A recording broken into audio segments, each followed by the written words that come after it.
کیا خیال ہے؟ جن کے پاس پیسہ بھی بہت ہے، وسائل بھی بہت ہیں، وہ کرتے، وہ تو کر نہیں رہے، ان کو پتا ہے چوڑے میں آئیں گے. اور بعض تو ایسے ہیں جن کی بیوی کا انتقال ہوا، انہوں نے کہا اللہ نے خود ہی اٹھا لیا تو اب ایک بھی نہیں کرنی ہم نے، وہ تو پہلی دفعہ ہم نے غلطی سے کر لی تھی، اب اللہ نے جب اٹھا لیا تو اب ہم یہ غلطی دوبارہ نہیں دہرائیں گے. تو پیغمبر صلی اللہ علیہ وسلم کے کہنے پر بھائی ہم اپنے گھر کا نفقہ اٹھاتے ہیں. ہم تو نسل بھی کس کے کہنے پہ بڑھاتے ہیں؟ اللہ کے. ورنہ غیر مسلم تو نسل بھی نہیں بڑھا رہا، وہ کہتے ہیں 2 بچے اور 1 بچہ، ان کا تو سارا سیٹ اپ کیا ہو گیا؟ برباد. ہم تو ذمہ داریاں پال رہے ہیں، بیٹے بھی بیٹیاں بھی.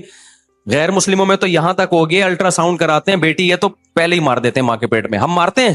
ہم نہیں مارتے بھائی، بیٹا ہے بیٹی ہے کوئی بات نہیں، خوشی میں بکرا کاٹیں گے ہم تو، ٹھیک ہے نا. ان کو ہمارے بکرے کاٹنے پر اعتراض ہو رہا ہے کہ جانور پہ ظلم کر رہے ہیں، اس پہ نہیں ہو رہا کہ بیٹی پیدا ہونے سے پہلے ہی ماں کے پیٹ میں اس کو قتل کیا جا رہا ہے. تو بچیاں قتل کر دو، اس پہ وہ نہیں ہے. ہم بکرا کاٹ کے کھائیں، غریبوں کو کھلائیں، اس پہ کہہ رہے ہیں جانور پہ ظلم کر رہے ہو. نہیں یہی بات میرا خیال ہے. تو بھائی یہ موٹیویشن، اتنی پاورفل موٹیویشن یہ سچے پیغمبر میں ہی ہو سکتی ہے کہ جس کے کہنے پہ زنا چھوڑ دیں، شراب چھوڑ دیں، 4 شادیوں میں اپنے آپ کو الجھا دیں، ٹھیک ہے نا، پٹیں اور نفقہ اٹھائیں، نسل بھی نہ روکیں بڑھائیں، پھر ان کی ذمہ داریاں بھی اٹھائیں. لوگ مجھ سے ایک بات کہتے ہیں، میں جب ابھی میرا بول ٹی وی میں آیا نا، بچے بھی میں نے 2-4 دکھا دیے. میں نے کہا صرف یہ کمپنی کی مشہوری کے لیے، پورے نہیں لے کر آ رہا، لوگ افورڈ نہیں کر پائیں گے، بے ہوش ہو جائیں گے، صوفہ پہ گر جائیں گے، ڈپریشن میں چلے جائیں گے. تو ابھی صرف 4 میں نے بچے چھوٹے والے دکھائے اپنے، وہ مختلف چینلوں کے. تو اس پہ نا کچھ بہت تبصرہ لوگوں نے الٹے کیے ہوئے تھے کہ دیکھو مہنگائی غربت کا کیا عالم ہے اور یہ بچوں کی سپیڈ دیکھو. اگر اس مہنگائی غربت میں ہم اتنے بچے پیدا کر کے کسی سے بھیک مانگ رہے ہوتے نا، کسی ٹرسٹ سے پیسے لے رہے ہوتے، پھر یہ بنتا تھا. یہ اللہ نے مولویوں کو جگرا دیا ہے کہ نسل پیدا بھی کرتے ہیں اور ساری ذمہ داری نسل کی خود اٹھاتے ہیں. یہ ہمارے کروڑ پتی لبرل لوگوں میں یہ جگرا نہیں ہے. وہ سانپ بن کے دولت پہ بیٹھتے ہیں کہ میں کھا جاؤں. جو کمبخت اپنی اولاد کو کھلانے کے لیے تیار نہ ہو، وہ غریبوں کا کیا کھلائے گا؟ وہ اس کا دل کہاں ہوا؟ تو تھوڑے تھوڑے ٹکڑے غریبوں میں تقسیم کر دیتے ہیں بس. جو اپنی اولاد کو اس لیے روک رہا ہو کہ کھلانا پڑے گا اس کو، اس سے بڑا کم ظرف دنیا میں کوئی ہو سکتا ہے؟ محمد صلی اللہ علیہ وسلم نے روکا ہے. آج کے موٹیویشنل اسپیکر میں اتنی پاور نہیں ہے. تو ہم محمد صلی اللہ علیہ وسلم پر جو ایمان لائے ایسا ہی نہیں لے کر آ گئے. اتنا کانفیڈنس ہے، بڑے کانفیڈنٹ ہیں ہم اس میں، تبھی یہ سب کچھ کر رہے ہیں. ورنہ ہمیں کیا ضرورت ہے بھائی؟ تو ہماری تو بیٹیاں بھی ہو رہی ہیں، بیٹیاں بھی ہو رہی ہیں، نہ ہمیں بیٹی پہ تکلیف ہوتی ہے نہ بیٹے پہ. ورنہ دنیا کے لحاظ سے تو بیٹی پیدا ہونا آج کل ایک عذاب بن گیا ہے. شادی کہاں سے ہوگی؟ جہیز کے خرچے، ٹوپی ڈرامے. ہمیں جہیز سے کس نے بچایا؟ اللہ کے نبی نے. ہمیں جلد شادی کا حکم کس نے دیا؟ اللہ کے نبی نے. ہمیں یہ کس نے سکھایا کہ بھائی اولاد پہ، بھائی بہنوں پہ، بیوی بچوں پہ خرچ کرو گے تو یہ آخرت میں کیا ہے؟ ذخیرہ ہے. اگر اللہ رسول نہ کہتے، ایک دھیلا ہماری جیب سے کوئی نکلوا کے دکھاتا ٹھیک ہے نا. اور یہ جو ہم یہاں بیٹھ کے بیان کر رہے ہیں یہ کروا کے دکھاتا ہم سے کوئی. لوگ کہتے ہیں یوٹیوب کی چینل کی آمدن ہے. جب چینل نہیں تھا تو بھی ہمارے اتنے ہی لمبے بیان ہوتے تھے، بلکہ اس سے زیادہ ہی لمبے ہوتے تھے. مجھے تو یاد ہے اس وقت تو یوٹیوب ایجاد ہی نہیں ہوا تھا. میرے ایک جگہ بیان ہوا 2.5-3 گھنٹے بول کے گلا بیٹھ گیا میرا، بند ہو گئی آواز. پھر بھی بولتا رہا، اس کے بعد پھر خود ہی کھل گئی. یعنی پہلے گلے نے احتجاج کیا کہ چپ کر جا، پھر گلے نے بولا نہیں کر رہا، چل ٹھیک ہے بول لے. تو یہ تو لوگوں کو نا نیگیٹو ملتے ہیں. یوٹیوب ہے بھائی، یوٹیوب کی مونیٹائزیشن ہے اور یہ سب. یہ تو مونیٹائزیشن کا ہمارے باپ کو بھی نہیں پتا بھائی، میرے بھائی پتا تھا کہ ہوتی کیا ہے. تو ہم تو پہلے سے کر رہے ہیں بیان. تو اعتراض کرنے والے تو پتہ نہیں کیا کیا کرتے رہیں گے. تو لیکن یہ ساری موٹیویشن ہمیں کہاں سے مل رہی ہے میرے بھائی؟ یہ تو محمد صلی اللہ علیہ وسلم نے 1400 سال پہلے ہمیں کہا تھا. نبی صلی اللہ علیہ وسلم نے کہا کہ بھائی ماں باپ کے قدموں میں جنت ہے. تو والدین کے مرنے کے بعد اللہ ہمیں توفیق دیتا ہے. سب سے زیادہ دعائیں کس کے لیے کرتے ہیں؟ ماں باپ کے لیے. لبرل لوگ اپنے باپ کو زندگی میں بھول جاتے ہیں، موت کے بعد کیا یاد رکھیں گے یار. مجھے دنیا میں اگر کسی کی موت کا سب سے زیادہ غم ہوا تھا نا تو اپنے والد کا ہوا تھا. حالانکہ جس عمر میں میرے والد فوت ہوئے شاید اس میں ہمیں اپنے والد کی ضرورت تھی نہیں، ہم اسٹیبل ہو چکے تھے. ایسے موقع پہ تو جانے کا آدمی کہتا ہے کہ چلو اب تو ہمیں تو ضرورت ہے ہی نہیں نا. ایسی عمر میں جس میں لوگ اپنے ابا کو اولڈ ہاؤس میں جمع کرانا شروع کر دیتے ہیں، اس میں ہمیں دنیا سے جانے کا سب کو ہوتا ہے. میں کوئی اکیلا کوئی آسمان سے نہیں اترا. ہماری کلچر میں سب کو افسوس ہوتا ہے. ماں باپ کے مرنے کا سب سے زیادہ افسوس ہوتا ہے. گھوڑے کو تو نہیں ہو، تو تھوڑا بہت 1-8 دن ہلکا پھلکا سا ہوگا. اور پھر تسلی بھی ہمیں، اس غم کی تسلی بھی کس نے دی ہمیں؟ وہ بھی اللہ نے دی. جو غم ہوا تھا مجھے تو لگتا تھا کہ میرا دماغ پھٹ جائے گا، میں ڈپریشن میں چلا جاؤں گا. لیکن ہمیں تسلی بھی کہاں سے ملی؟ محمد صلی اللہ علیہ وسلم کی طرف سے. آپ کی حدیثیں، آپ نے جو قرآن پیش کیا اس میں لکھا ہوا ہے کہ ہر غم پہ اجر ملتا ہے اور اللہ کے فیصلوں پہ کیا کرو. میرے جب والد صاحب کا انتقال ہوا میں اتنا سخت ڈپریشن میں چلا گیا تھا حالانکہ ہمارے والد صاحب کوئی انٹرٹینمنٹ نہیں کراتے تھے ہمیں، ڈرامے فلمیں دکھاتے ہوں، مری گھما کے لائے ہوں، جس سوئٹزرلینڈ کی، مذہبی تھے، گھر میں آ کے نماز روزے کا ہی کہتے تھے. یہ تو ایسے ماں باپ تو اور ٹینشن ہے آج کل. کیا خیال ہے؟ نہ ہمارے گھر میں ٹی وی آنے دیا والد صاحب نے، نہ ہمارے گھر میں کوئی سٹا جوا، نہ سگریٹ، نہ نسوار، نہ پان، نہ گٹکا. اگر ابا عیاشی کراتے، پھر ابا دنیا سے جاتے، تو پھر غم سمجھ میں آتا ہے. ابا نے تو ہمیں عیاشی بولو نا نہیں کرائی، پائپ سے کوٹا ہے. جب دیکھا کہ غلط دوستوں میں بیٹھ رہے تو پائپ سے پکڑ کے کیا کر دیا؟ کوٹ دیا. فجر کی نماز میں پکڑ کے کوٹ دیا کہ اٹھتا کیوں نہیں ہے بھائی نماز پڑھنے کے لیے. اور گھر میں ٹی وی نہیں ہے، پھر ہم نے کہا ابا سے ٹی وی لے آؤ، ابا نے کہا نہیں ٹی وی نہیں آئے گا گھر میں. تو ایسے ابا کے جانے کے بعد تو خوشی ہونی چاہیے نا. لیکن میں آج لبرل لوگوں کو بتاتا ہوں کہ جو ماں باپ اپنے بچوں کو عیاشیاں سکھا رہے ہیں نا، وہ اس خوش فہمی میں نہ رہیں کہ ابا کے مرنے کے بعد، اماں کے مرنے کے بعد اولاد کو تکلیف ہوگی کہ ہمارے ابا اتنی عیاشی کرا رہے تھے. نہ نہ نہ نہ، جب آپ یہ عیاشی کراتے ہو تو اولاد کا اللہ سے تعلق ختم، جب اللہ سے ختم تو ماں باپ سے بھی ختم. پھر ماں باپ جب تک پیسے دیں گے تو ابا ہیں، جب پیسے دینا بند کیے تو وہ ٹینشن ہے. تو یہ جو کوڑے پڑے ہیں نا ہمیں بچپن میں، ہینڈر اور جو پائپ سے مارے کھائی ہیں، یہ چیز تھی جس نے ٹوٹا پھوٹا ہمیں انسان بنا دیا. اور جب انسان بنتا ہے تو اللہ کی محبت پیدا ہوتی ہے اور والدین کی پیدا ہوتی ہے. سمجھتے ہو نا؟ نہیں سمجھتے تو جیسے چل رہے ہو ویسے ہی چلتے رہو. آج ماں باپ نا بہت زیادہ ایکچولی سیلف ریسپیکٹ بھی کوئی چیز ہوتی ہے. بچے کو ابھی تو سویا ہے فجر کے لیے، ابھی اٹھا دو گے تو بچہ ہے وہ ایکچولی اس کی نیند، ڈاکٹر کہتے ہیں ڈپریشن میں جائے گا. او بھائی جو ڈاکٹر ڈپریشن میں جانے کا سے بچانے کے لیے کہہ رہا ہے وہ خود ڈپریشن میں، آپ دیکھو نا، تحقیق کر لینا اس کی. تو ابا اماں کی مارے کھایا کرو چماٹے، اماں سے چماٹے کھاؤ، ابا سے کیا کھاؤ؟ کوڑے کھاؤ. مزہ نہ آئے پیسے واپس. اب ایسا نہ ہو آپ لوگ جا کے بلا وجہ بچوں کو کوٹنا پوٹنا شروع کر دیں. اصول تو یہی ہے کہ بچوں کو محبت دیں، لیکن غلط چیزوں میں ان کو محبت نہ دینا شروع کر دیں کہ بچہ چرس کے پیسے مانگ رہا ہے. آپ نے کہا بھائی بچے کی سیلف ریسپیکٹ کا تقاضا ہے کہ اس کو یہ سگریٹ کے پیسے مانگ رہا ہے یا گٹکے.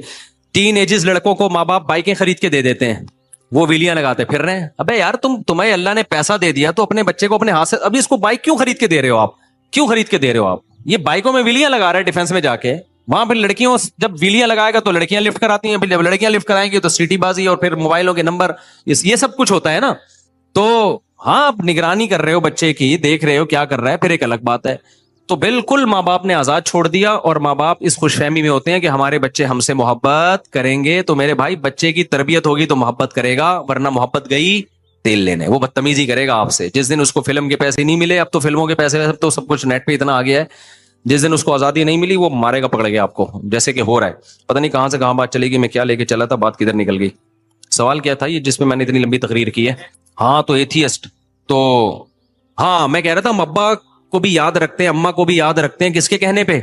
اللہ کے کہنے پہ. ایتھیسٹ تو دلائل میں الجھتا ہے. یار انہوں نے تو پیدا کیا، یہ تو نیچرل ہے. اگر میری ماں نے مجھے گود میں پالا تو مرغی بھی اپنے بچوں کو پالتی ہے، بلی بھی اپنے بچوں کو، یہ تو نیچرل ہے. تو پھر نیچر سے محبت کرو، اماں سے محبت کرنے کی ضرورت یہی ہے نا بھائی، نیچر نے سکھایا نا، تو پھر نیچر سے محبت ہوگی، اماں سے تھوڑی ہوگی. ہم کہتے ہیں اللہ نے سکھایا، تو محبت کس سے ہوگی؟ پہلے اللہ سے، پھر اللہ کہتے ہیں مجھ سے محبت ہے. تو من لم یشکر الناس لم یشکر اللہ، جو مخلوق کا شکر ادا نہیں کرتا وہ میرا بھی شکر ادا نہیں کرتا. پھر اللہ کہتا ہے میرے بعد سب سے بڑا حق کس کا ہے؟ والدین کا حق ہے. تو اس لیے یہ سارا آوے کا آوا ہی بگڑا ہوا ہے ان لوگوں کا. ہمیں اللہ نے بچایا محمد صلی اللہ علیہ وسلم کی وجہ سے بھائی، برائیوں سے بچا لیا، اور ہماری زندگیوں میں خوشی ہے، سکون ہے. میں تو زیادہ بیان نہیں کرتا نظر نہ لگ جائے، ورنہ خدا کی قسم مولوی جو مزے میں ہے نا تم سوچ نہیں سکتے. لوگ کہتے ہیں بھی ریوو میں گھوم رہا ہے نا تو مزہ تو آئے گا. بھائی جب پٹ پٹی پہ گھومتے تھے اور زیادہ مزہ آتا تھا حقیقت بتا رہا ہوں. اور ریوو کون سا اپنی ہے، قسطوں پہ ہے یہ. وہ میرے بارے میں ایک کہہ رہا ہے فارچونر میں گھوم رہا ہے، فارچونر میں. میرے پاس تو فارچونر رہی ہے بھائی، میرے پاس تو ریوو ہے، اور وہ بھی قسطوں پہ ہے. ابھی میرے نام ہوئی بھی نہیں، بینک کی ہے. ہر کچھ اٹھا کے ڈال دو، اور اگر ہے بھی تو مزے کی بات ہے نا، خوش ہو جاؤ نا کہ چلو مولوی لینڈ کروزر میں گھوم رہا ہے. اتنے اعتراضات کہ یہ ایک نے مجھ سے کہا کہ یہ وہ بول ٹی وی میں جب انٹرویو آیا نا، یہ چار جو کی بھی ہے نا، اصل میں پیسہ بہت ہے، ریوو میں گھوم رہا ہے. میرے بھائی ہم نے جب کی تھی نا 3-4 جو بھی میں شادیوں کی باتیں کرتا ہوں، اتنے بچے جب کی تھی تو یہ ہمارے پاس ایک ایف ایکس بھی نہیں تھی اس وقت. اس وقت لوگ تانا دیتے تھے کہ تمہارے پاس ہے کیا، اور باتیں 4 شادیوں کی کرتے ہو. اور صرف باتیں نہیں کر رہا تھا، کر بھی رہا تھا، اور بچے بھی پیدا ہو رہے تھے. اب وہ تانا الٹا ہو گیا. پہلے تانا یہ دیتے تھے ہے کیا تمہارے پاس، دھیلا ہے نہیں، دکان پکوڑوں کی، باتیں کروڑوں کی، بچے بھی اسپیڈ سے پیدا ہو رہے ہیں، شادیاں بھی ہو رہی ہیں، ہے کیا تمہارے پاس؟ اور جب ہے تو اب کہہ رہے ہیں دیکھو ہے نا اس لیے کر رہے ہیں. تو تمہارے بھائی تمہاری قسمت میں پتہ نہیں کیا لکھا ہوا ہے، تم کر لو یار، خوش ہو جاؤ. تو اللہ کا شکر ہے اللہ نے مولویوں کو کیا بنایا ہے؟ خوش بنایا ہے. مولوی کو لوگ تانے بہت دیتے ہیں مولوی ایسے, لیکن خدا کی قسم جو خوشی مولویوں کی میں نے دیکھی ہے نا لائف, کوئی ٹینشن ہی نہیں ہوتی ان کو. اور پھر جو ایک نمبر مولوی ان کو آخرت کی ٹینشن تو ہوتی ہے. ہم جیسے نالائقوں کو تو جتنی آخرت کی ہونی چاہیے ہم تو کوشش کر رہے ہیں اللہ پیدا کر دیں, تو شاید اسی سے تھوڑے کمزور ہو جائیں, لیکن ہمیں تو دنیا کی فکر تو گئی, کیونکہ اللہ پہ ہم نے ٹوٹا پھوٹا توکل کیا. اللہ نے رزق کے دروازے بھی کھول دیے, بچوں کے خرچے بھی ہو رہے ہیں, شادیاں بھی ہو رہی ہیں. جب بالکل 1 روپیہ نہیں تھا اس وقت کر رہے تھے ہم, یہ سارے خرچے اللہ پورے کر رہا تھا. تو اس سے آدمی کا اللہ پہ اعتماد ایسا آ جاتا ہے, کہتے ہیں یار اللہ میاں تو ہمیں تو کوئی ضرورت ہی نہیں ہے ادھر ادھر منہ مارنے کی, یہ تو اللہ میاں ماشاءاللہ سارے ہی کام کر رہا ہے. تو یہ تو ہم جیسے نالائقوں کے ساتھ جب اللہ کا معاملہ ہے, تو جو 1 نمبر جو صحیح پرہیزگار ہوتے ہیں وہ تو پھر پتہ نہیں آسمان کی کن بلندیوں پہ ہوتے ہیں. تو اس لیے بھائی تم تھوڑے سے نا اللہ پہ توکل پیدا کر لو بس, تو دیکھو مزہ نہ آئے پیسے واپس. سمجھتا ہے کہ نہیں سمجھتا ہے؟ تو اس لیے میرے بھائی اصل یہ نہیں ہے پراپرٹی ہے یا نہیں ہے, ان دیواروں اینٹوں سے دل نہ لگاؤ, دل نہ لگاؤ. پھر بھائی آپ قارون کے خزانے رکھو اپنے پاس. ہمارے ساتھ مسئلہ یہ ہے کہ ابھی ایک شخص نے بے روزگاری میں خودکشی کی ہے, حالانکہ میں نے جو زندگی گزاری ہے نا, میں سمجھتا ہوں اس کے پاس پیسہ مجھ سے زیادہ تھا, اور ذمہ داریاں 0, لائبلٹیز آپ کی 0 ہوں اور سورس آف انکم آپ کی زیادہ ہو, اس کے بعد بھی آپ خودکشی کر رہے ہو. اس کا مطلب یہ آپ کے دماغ کا فالٹ ہے. آج لوگ یہی کر رہے ہیں, وہ بھی سے بغیرت وغیرہ نے تو یہ لوگوں کو اسی چکر میں ڈال دیا. تو اس لیے میرے بھائی خوش رہنا چاہتے ہو نا, موج مستی والی زندگی چاہتے ہو, اللہ پہ اعتماد اور توکل کرو. میں نہیں کہہ رہا میرا پورا توکل ہے, اللہ مجھے بھی توفیق دیتے. ہم تو نالائق ہو کے اتنے خوش ہیں, لائق ہوتے تو پتہ نہیں کیا ہوتا بھائی. تو تھوڑے اللہ پہ اعتماد پر بچوں کی سپیڈ بڑھا دو بس, اسی سے پتہ چل جائے گا آپ کا اللہ پہ اعتماد کتنا ہے. میں جو اتنی سپیڈ کا کہتا ہوں نا, اس کا اصل مقصد صرف سپیڈ نہیں ہوتا, اس کا ایک بڑا مقصد ہوتا ہے آپ کا توکل چیک کرنا. کیونکہ آج کل لوگ آمدن کی وجہ سے نسل روکتے ہیں, یار ان کو کھلائیں گے کہاں سے, پلائیں گے, یہیں سے آپ کا توکل کیا ہو جاتا ہے, ایسی کی تیسی. دیکھ رہے ہو بچہ پیدا ہوتا ہی ماں کی چھاتیوں میں دودھ آتا ہے, اللہ اس کو کھلا رہا ہے, اللہ انتظام کر رہا ہے. اس کے بعد کہنا کہ یار خرچے کہاں سے پورے ہوں گے, اس کا مطلب یار یہ نماز روزے کے نام پہ نا جھوٹ بولنا چھوڑ دو آپ, کہ میں اللہ کو مانتا ہوں, یا آپ نہیں مانتے اللہ کو. جو اللہ کو مانتا ہے اس کا یہ اسٹائل نہیں ہوتا. اس لیے میں اس پہ اتنا زور لگاتا ہوں کہ جو اللہ کو مانتا ہے وہ یہ اسٹائل ہوتا ہی نہیں اس کا. ایسے ماننا نہ ماننا کیا ہے, تو ایسا تو غیر مسلم بھی, ہندو بھی مانتا ہے, میں بھگوان کو مانتا ہوں, عیسائی بھی مانتا ہے, تو وہ بھی 2 بچے, آپ کے بھی 2 بچے, تو میں اثر میں ہوتا ہوں. بیٹا کیا نام ہے آپ کا؟ اب دیکھو یہ بچہ ماشاءاللہ, یہ جن کے ابا کا ہے, کون ہے ان کے ابا, کون ہے بھائی دوست ان کا. اب اس کا پیدا ہونا غلط ہے, کتنا کیوٹ بچہ ہے ماشاءاللہ, ماں باپ گھر میں دیکھ کے خوش ہوتے ہوں گے نا اس کو. اب کوئی فیملی پلاننگ والے کہیں اس کے پیدا ہونے کی وجہ سے مہنگائی بڑھی ہے, نسل بڑھنے سے مہنگائی بڑھتی ہے, اس کا مطلب اس کی وجہ سے بھی بڑی ہوگی نا مہنگائی. اس کے ماں باپ کہیں گے مہنگائی نہیں تیل لینے یہی کہیں گے نا بھائی. مہنگائی بڑھنے سے ہمیں جو ڈپریشن ہوتی ہے نا, وہ اس بچے کو, ماں باپ اپنے بچے کو دیکھیں گے تو ڈپریشن کیا ہوتی ہے, ختم ہوتی ہے. میں بھی جب جاتا ہوں نا, ڈیزل مہنگا, پیٹرول مہنگا, تو میں گھر میں آ کے بچوں کو دیکھتا ہوں تو وہ ٹینشن کیا ہوتی ہے, ختم ہوتی ہے. تو بھائی ہمیں تو ٹینشن ختم کرنی ہے, سیدھی سی بات ہے, تو وہ بچوں سے ہی ختم ہوتی ہے. تو یہ ہم سب کے فیملی پلاننگ والے کہتے ہیں نا نسل بڑھنے سے مہنگائی بڑھتی ہے, اس کا مطلب میرے پیدا ہونے سے بھی مہنگائی بڑھی تھی, یعنی میرا پیدا ہونا بھی کیا تھا, غلط, ان کا پیدا ہونا بھی غلط, ہم سب غلط پیدا ہوئے ہیں. نہیں پیدا, جتنے کم پیدا ہوتے اتنی انسانیت عیاشی کرتی. تو یہ ٹوٹلی A to Z بالکل فضول قسم کی بات ہے, جو مضحکہ خیز بات. یہ کسی کافر پہ تو جچتی ہیں یہ باتیں, خدا کو ماننے والوں پہ یہ باتیں نہیں جچتی. چلو آگے. مفتی صاحب میرا سوال ہندوؤں سے متعلق ہے, ہندوؤں کے ساتھ کاروبار کرنا, کھانا کھانا, ان سے عقیدت رکھنا کیسا ہے؟ عقیدت تو نہیں رکھیں بھائی, عقیدت تو بزرگوں سے ہوتی ہے, غیر مسلم سے تھوڑی ہوتی ہے. ہاں کاروبار کرنا جائز ہے, کھانا کھانا بھی جائز ہے, دوستی بھی بزنس کے پوائنٹ آف ویو سے جو دوستیاں ہوتی ہیں وہ بھی جائز ہیں, بدسلوکی کسی کے ساتھ جائز نہیں ہے. عقیدت جائز نہیں ہے, عقیدت تو پیغمبروں سے اور اللہ والوں سے ہوتی ہے, ماں باپ سے ہوتی ہے. فہد کے پیپر ہیں, دعا کریں, دل سے دعا ہے جی اللہ آپ کو پیپر کی تیاری کی بھی توفیق دے, اور ایمانداری سے پیپر کرنے کی بھی, اور پھر اچھے نمبروں کی بھی سے پاس کرے. کیونکہ جب مجھ سے کوئی کہہ رہا ہوتا ہے نا پیپر میں کامیابی کی دعا, تو اس کا مطلب ہوتا ہے پیپر دے کوئی اور رہا ہے, دعا آپ کریں گے وہ کیا ہو جائے. کراچی میں تو الحمدللہ بہت دبا کے پنجاب میں تھا, کہہ رہا دعا کرے استاد جی آج میرا پیپر ہے. ابے میں نے کہا تو پنجاب میں, تو پیپر کہاں ہے؟ کراچی میں. کہہ رہا ہاں. تو میں نے کہا دعا کیا؟ کہہ رہا ہے وہ میرا رشتے دار ہے وہ جا کے دے رہا ہے. میں نے کہا یہ کیا ہے یار, وہ کیوں دے رہا ہے؟ کہہ رہا ہے میں نے اس کے دیے تھے چل رہا ہے. یعنی کراچی میں یہ سہولت ہے سندھ گورنمنٹ کی طرف سے کہ اگر آپ کو کسی کام سے جانا ہے تو کوئی بات نہیں, وہ آپ کے پیپر دے لے, جب اس نے جانا ہوگا تو آپ اس کے پیپر دے لینا. کیا وکالت کا پیشہ ناجائز ہے؟ نہیں بھائی, کہتے ہیں لوگ کہتے ہیں اس میں جھوٹ بولنا پڑتا ہے, اس کی کمائی حرام ہے. نہیں جی, کمائی حرام نہیں ہے وکالت کی, اور جھوٹ بولنا لازمی نہیں ہے. آپ جب وکیل بنے تو میں ایسے وکیلوں کو جانتا ہوں, انہوں نے جب کیس سنتے ہیں تو پہلے جو ان کو وکیل بناتا ہے اس سے کہتے ہیں پہلے دیکھتے ہیں کہ یہ صحیح ہے یا نہیں ہے, اگر دیکھتے ہیں 2 نمبر تو اس کا کیس لیتے ہی نہیں وہ. ایسے بھی بہت سے وکیل ہیں. اور ویسے بھی یاد رکھو, اگر اس طرح کے پیشوں کو ہم حرام کہنا شروع کر دیں تو اس کا مطلب سارے حرام خور ہی پھر آ جائیں گے ان پیشوں میں, پھر تو سارا نظام A to Z خراب ہو جائے گا نا. تو جن پیشوں میں 2 نمبر لوگ زیادہ ہیں ان میں تو اچھے لوگوں کو زیادہ جانا چاہیے, تو وکیل تو بنے, اچھے لوگ جائیں اس شعبے میں.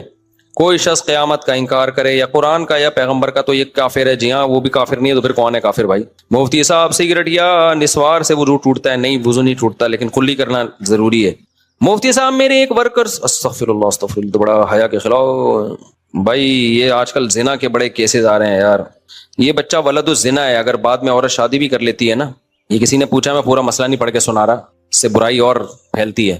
تو یہ بچہ پیدا ہونے کے بعد کسی کو بھی دے دیں, جس نے زنا کیا وہ نکاح کر بھی لے گا نا تو بھی یہ اس کا نہیں کہلائے گا, کیونکہ 5-6 مہینے حمل کو ہو گئے ہیں, تو اب یہ بچہ زانی کا نہیں کہلا سکتا. زانی کا بچہ اسلام میں کہلاتا ہی نہیں ہے.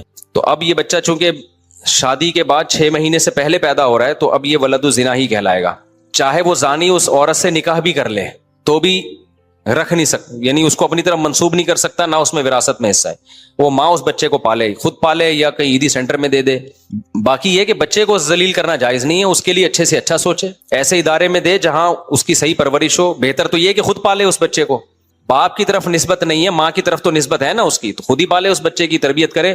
لیکن ولدیت میں اس زانی کا نام باپ کی جگہ ڈالنا جائز نہیں ہے, اور اس کا باپ کی جو زانی ہے اس کی وراثت میں کوئی حصہ